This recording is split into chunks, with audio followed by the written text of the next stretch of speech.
it's Jeff with JW Designs. Thanks for stopping in and checking out the channel. Today's foray is a little bit different kind of a project. I'll be refinishing an heirloom cabinet for a friend of mine, and it has a lot of sentimental value, so they want us to do our best to try to fix that up. Hopefully you learn some tips and tricks along the way that help you express the same kind of project if you have anything like this. To take this cabinet apart, I'm using several tools. As you can see, a utility knife, a putty knife, a hook, and a screwdriver. I was fairly certain the glue had failed long ago, so with a bit of care and persistence, each piece of this cabinet came apart.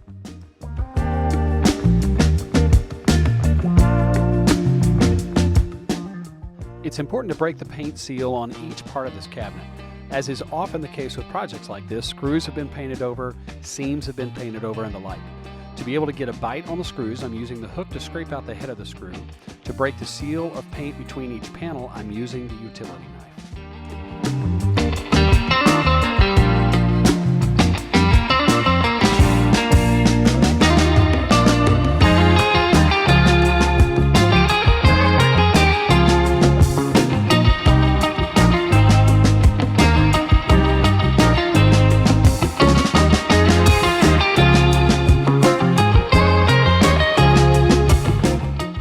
It was important to go easily with each of these panels. The cabinet is constructed of 1/4-inch plywood known as Luan and poplar, so it's a bit delicate.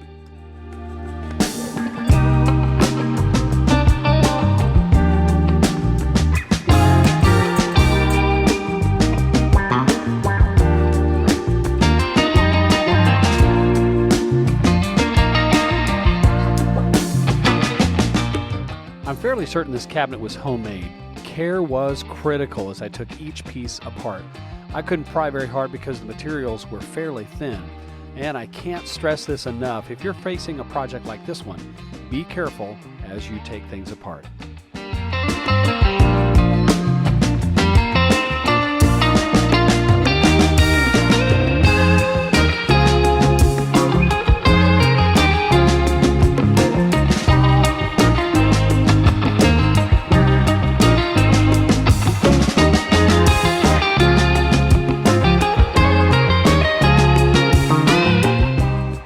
Here's where I know the glue had pretty much failed at this point. Each of these mortise and tenon joints came apart with very little effort.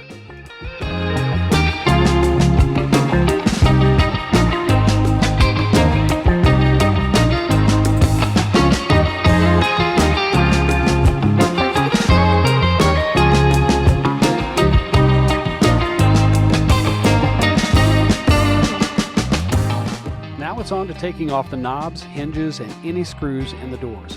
Once again, it was important to break any seal the paint had created over the top of the screws, so I scraped and made sure not to strip the heads of the screws. The cabinet is old enough that slotted screws were used, so when I put things back together, I didn't use the old screws.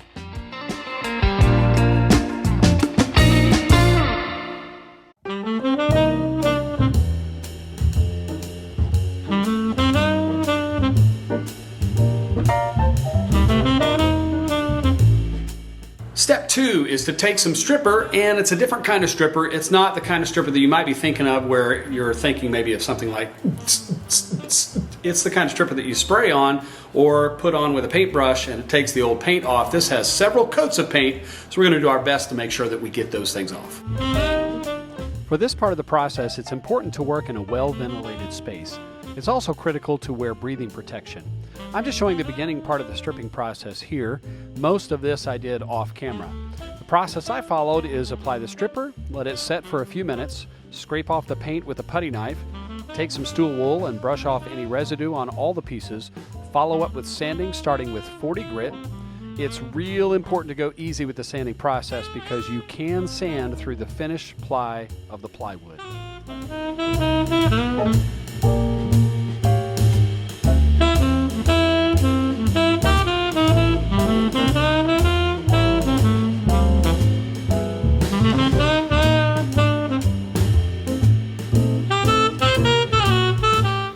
A good friend of mine by the name of Shannon Mills shares this bad dad joke with us, and it goes like this. The chicken walked into the library and said to the librarian, "Book." The librarian gave the chicken a book. Chicken went out, chicken came back in. The librarian heard the chicken once again say, "Book." gave the chicken a book. Repeated this several times. Once outside, the chicken came up to the frog, and the frog said, "Read it."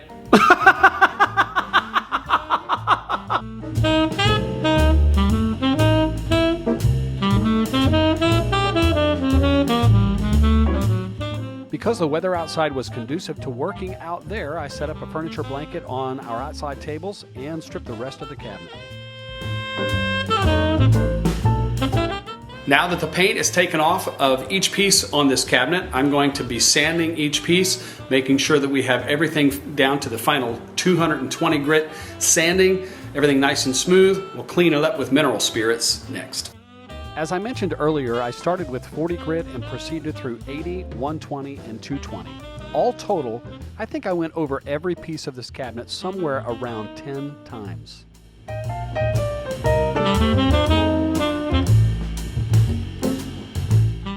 As we renew and rebuild this cabinet, one of the things that we are going to need to do is, as you look at these drawers, you can see that they're nailed together right here. Over time, these joints get pretty weak. There's probably no glue in there at all to speak of. See, they're nailed together. I've got some screws that I'm going to use. I'll show you right here. That screw right there, they're cabinet screws, so they are a little smaller. I'll drill a pilot hole, probably put at least 2 on those joints to strengthen that and hold it together.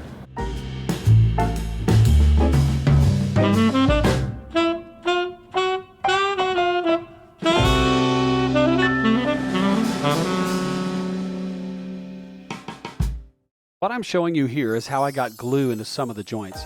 I used a syringe with Tight Bond 3, making sure to work the glue into the joint so it was much stronger than before.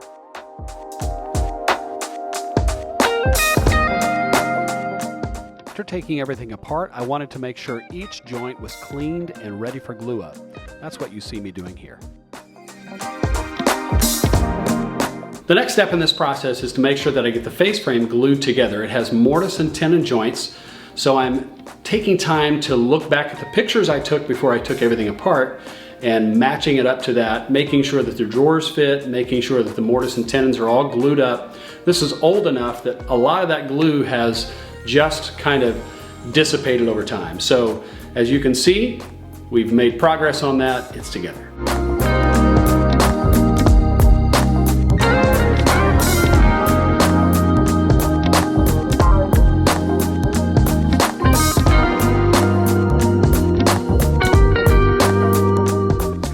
Woodworking, I'm finding process is critical. What I mean is order of operation matters. What you didn't see me doing was trying to put things back together without doing the face frame first. So if you're putting a cabinet back together that has a face frame, you definitely want to make sure the face frame is glued up, then move forward with cabinet reassembly.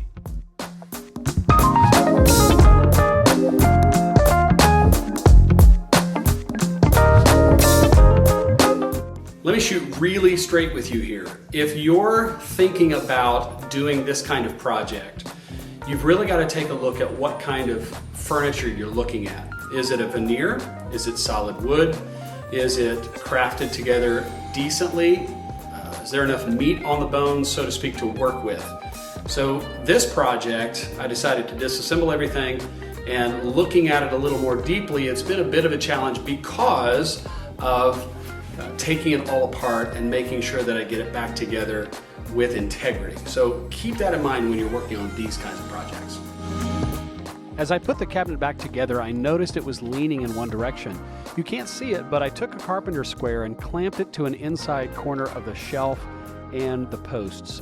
This helped fix the leaning of the cabinet and align everything properly.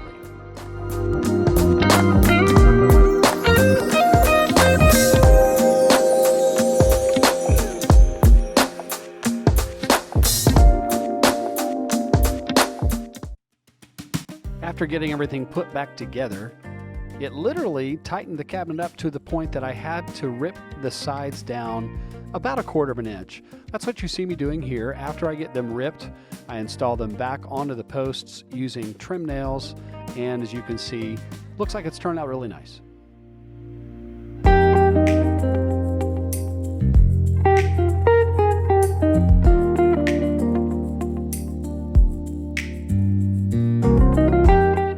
Thanks for checking out part 1 of this cabinet revamp. In part 2, you'll see me staining, sealing, fitting, doors and drawers, getting it ready for the client to pick up.